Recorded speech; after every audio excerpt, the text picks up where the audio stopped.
Orang yang sudah experience love pasti akan merasakan joy, peace, dan gratitude atau rasa syukur. Jadi, semakin kita sering experience love, semakin sering kita akan merasakan joy atau rasa bahagia, dan kita akan meng-attract apa yang sama vibrasinya dengan rasa bahagia tersebut.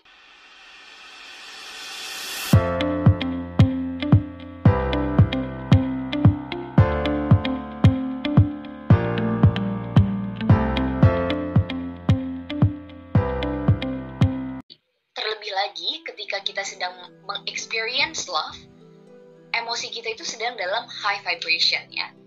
Frekuensinya sedang tinggi. Nah, maka dari itu, ketika kita sedang experience love, akan menjadi sangat baik apabila kita tune in ke impian kita, ke goal kita, dan ke pencapaian kita. Jadi, ketika kita sedang berada di frekuensi yang tinggi atau vibrasi yang tinggi, itu sangat bagus kalau misalkan kita memikirkan tentang impian kita, tentang goal kita, apa yang kita inginkan. Maka dari itu, perbanyaklah meng-experience atau menebarkan love atau cinta kasih. Yang datang ke kita juga adalah cinta kasih, dan supaya kita juga bisa lebih mudah untuk tune in ke impian kita dan memanifestasikan impian kita atau goal kita. Dinamisasi alam semesta ini pusarannya mendekat ke Tuhan. Jadi, ketika kita experience love, maka kita harus merelakan rasa keterpisahan atau separateness. Ketika kita experience love, pasti kita akan merasakan satu kesatuan dengan Tuhan atau divine being. Jadi ketika kita experience love, kitalah love tersebut. Kita tidak lagi mencari cinta atau mengemis-ngemis cinta kepada orang gitu. Kita tidak lagi mengharapkan cinta, tetapi kita sudah embody cinta tersebut. Kita sudah menjadi cinta tersebut. Dan ketika kita sudah menjadi cinta tersebut, dengan otomatis cinta tersebut akan datang kepada kita. Jadi kesimpulannya adalah, kalau marah itu memisahkan, sebaliknya cinta akan menyatukan kita dengan alam semesta, dengan divine being, dengan Tuhan, dan juga dengan orang-orang di sekitar kita. Dan orang yang sudah experience love pasti akan merasakan joy, peace, dan gratitude atau rasa syukur. Jadi, semakin kita sering experience love, semakin sering kita akan merasakan joy atau rasa bahagia, dan kita akan meng-attract apa yang sama vibrasinya dengan rasa bahagia tersebut. Jadi, kalau kita ingin merasakan bahagia atau kebahagiaan dan didatangi oleh kebahagiaan, kita pertama-tama harus meng-embody kebahagiaan tersebut terlebih dahulu. Nah, sekarang kita akan membahas tentang ciri-ciri orang yang bahagia. Nah, yang pertama, orang bahagia memiliki semangat yang positif dan juga mindset yang positif. Jadi, mereka fokus kepada hal-hal yang mereka miliki, bukan hal yang tidak mereka miliki ya. Jadi, mereka tidak fokus pada hal-hal yang belum mereka bisa beli gitu. Mereka mensyukuri saja apa yang mereka punya sekarang. Dan meskipun mereka sedang menghadapi kesulitan pun, mereka dengan cepat bisa move on gitu. Jadi ketika mereka dihadapi oleh satu tantangan gitu, mereka tidak fokus dengan kesulitan tersebut, tetapi mereka fokus mencari bagaimana caranya supaya mereka bisa overcome si obstacle tersebut gitu. Dan kalaupun mereka sedang ditimpa musibah gitu ya, mereka akan melihat sisi positifnya. Pastinya setelah mereka mengaccept dong realita bahwa mereka aku sedang ditimpa musibah. Tetapi setelah itu mereka mencari cara untuk mengatasi musibah tersebut dan melihat sisi positifnya. Maksud dari sisi positif di sini adalah apa yang bisa dipelajari dari musibah ini. Jadi kira-kira apa makna dari musibah ini gitu. Dan kedepannya bagaimana, kalau possible ya, if possible, bagaimana supaya aku bisa menghindari musibah ini. Yang kedua, mereka fokus di masa kini atau here and now. Jadi mereka tidak memikirkan masa lalu atau masa depan. Mereka tidak memikirkan past atau future. Mereka tetap berada di here and now. Contohnya ketika mereka sedang makan, mereka fokus dengan apa yang sedang mereka makan. Mereka menikmati cita rasa makanan yang mereka makan, mereka menghayatinya dan tidak memikirkan, oh habis ini aku mau ke kafe mana ya, oh habis ini aku mau shopping kemana ya. Jadi mereka berada di here and now. Mereka menikmati the present moment. Ketika mereka berada di here and now, akan ada namanya yang divine timing. Divine timing itu merupakan waktu Tuhan mengabulkan doa kita. Jadi divine timing ini adalah suatu waktu yang sangat tepat untuk Tuhan untuk mengabulkan doa kita, supaya impian kita itu menjadi lebih cepat terkabul. Jadi ketika kita sudah berada di here and now dan kita fokus kepada hal-hal yang di depan kita, yang sekarang, kita akan bisa menarik masa depan ke masa sekarang. Jadi itulah yang dinamakan oleh divine timing.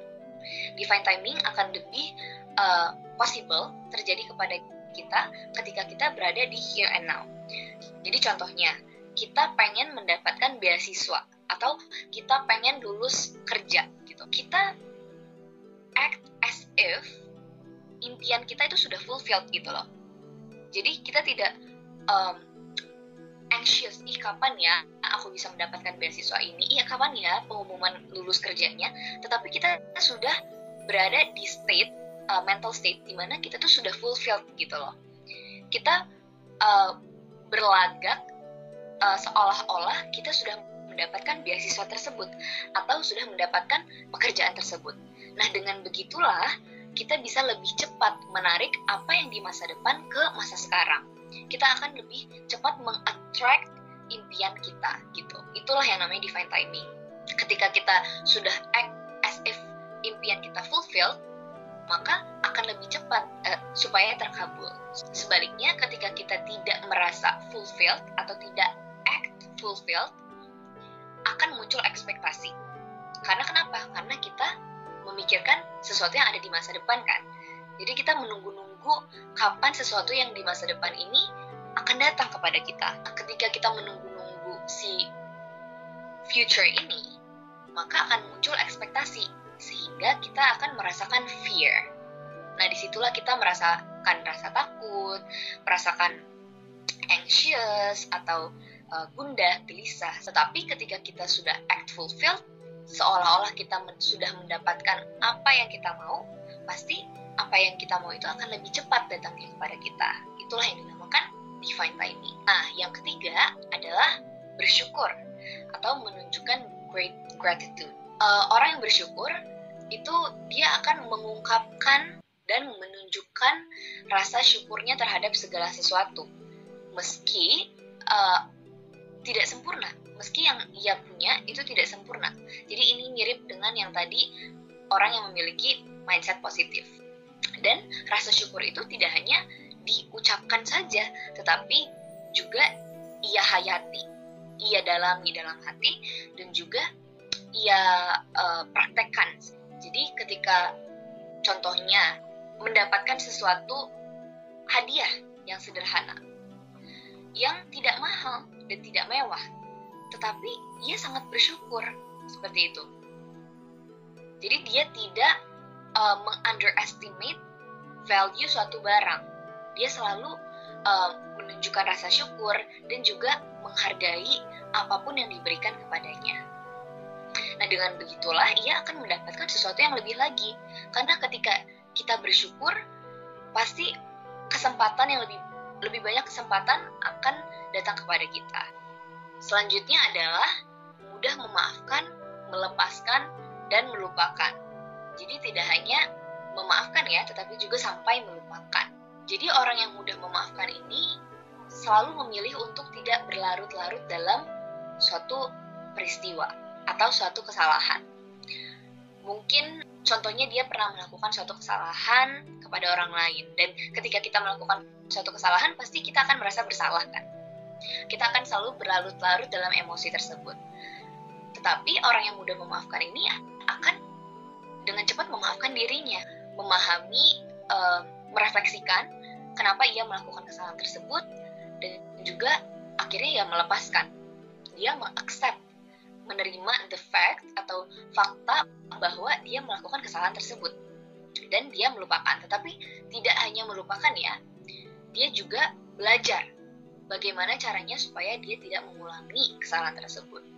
Nah, sebaliknya, bila ada orang yang melakukan kesalahan terhadap kita, supaya kita tidak berlarut-larut dalam peristiwa masa lalu tersebut, ya kita maafkan. Walaupun tentunya memaafkan itu sangat susah ya. Memaafkan itu tidak mudah. Tetapi maafkanlah orang tersebut untuk diri kita. Walaupun kita sepenuhnya belum bisa memaafkan kesalahan orang tersebut yang telah menyakiti kita, tetapi setidaknya maafkanlah orang tersebut untuk diri kita sendiri, supaya kita bisa terlepas dari rasa sakit tersebut, supaya kita bisa lepas dari masa lalu tersebut. Karena ketika kita bisa memaafkan, kita akan bisa melepaskan masa lalu tersebut. Ketika kita sudah melepaskan, lupakanlah supaya kita tidak dihantui lagi oleh masa lalu itu dan juga peristiwa tersebut. Nah, ketika kita sudah tidak dihantui lagi, hati kita juga akan menjadi tenang. Kita akan at peace, kita akan merasa kedamaian. Nah, yang terakhir adalah orang yang bahagia itu suka tertawa dan tersenyum dengan tulus. Secara saintifik sudah dibuktikan ya bahwa ketika kita tertawa, ketika kita tersenyum, hormon oksitosin dan juga dopamin itu akan diproduksi di otak. Sehingga hati kita juga akan menjadi bahagia dan vibrasi yang kita pancarkan juga akan menjadi positif. Senyum juga kan adalah sedekah ya. Ketika kita senyum ke orang, pasti orang tersebut juga akan merasakan ketenangan dalam hatinya dan juga mereka akan merasakan kebahagiaan dalam hati mereka. Jadi, perbanyaklah tertawa dan tersenyum namun dengan tulus ya pastinya. Jangan terpaksa senyumnya. Jadi, ketika kita tertawa dan tersenyum, kita juga akan menjadi lebih sehat. Vibrasi yang kita pancarkan akan menjadi lebih positif, baik ke diri kita sendiri ataupun ke orang lain. Nah, untuk mengalami pengalaman bahagia dan juga cinta, kita bisa memulai dari diri kita sendiri, dari who am I tadi. Jadi ketika kita sudah self-realization, kita sudah tune in ke level co-creator dan juga ke level true self kita, maka kita akan bisa merasakan kebahagiaan dan cinta yang sejati. Jadi, ketika kita mau memiliki hati yang lapang, kalau kita mau memiliki hati yang lapang, kita harus memiliki sifat yang 5 tadi, yaitu optimis dan memiliki mindset yang positif. Kita fokus di masa kini, here and now. Kita tidak takut akan masa depan. Yang ketiga adalah kita bersyukur, kita menerima apa yang kita punya sekarang, supaya kita bisa menerima sesuatu yang lebih besar lagi. Yang keempat adalah mudah memaafkan, melepaskan, dan juga melupakan. Yang kelima adalah itu tertawa dan tersenyum ya. Tertawa dan tersenyum dengan tulus. Nah, yang 5 itu adalah ciri-ciri orang bahagia. Dan dengan begitu kita bisa merasakan kebahagiaan yang sejati dan juga cinta kasih dalam diri kita. Terakhir, realitas dan true self kita tidak akan berubah atau unchanging. Namun, pikiran dan hati kita setiap saat akan mengalami perubahan. Maka dari itu, ketika kita sudah experience true self, ketika kita sudah menjadi satu dengan sang creator, maka kita akan bisa merasakan kebahagiaan yang tidak tertandingi atau kebahagiaan yang tidak terubahkan. True unchanging happiness. Nah, maka dari itu kita harus menjadi true self dulu dan juga menjadi co-creator supaya kita bisa meng-attract segala sesuatu yang kita inginkan atau segala sesuatu yang vibrasinya sama dengan kita. Sekian dari saya hari ini. Mohon maaf apabila ada kesalahan dalam perkataan. Wassalamualaikum warahmatullahi wabarakatuh.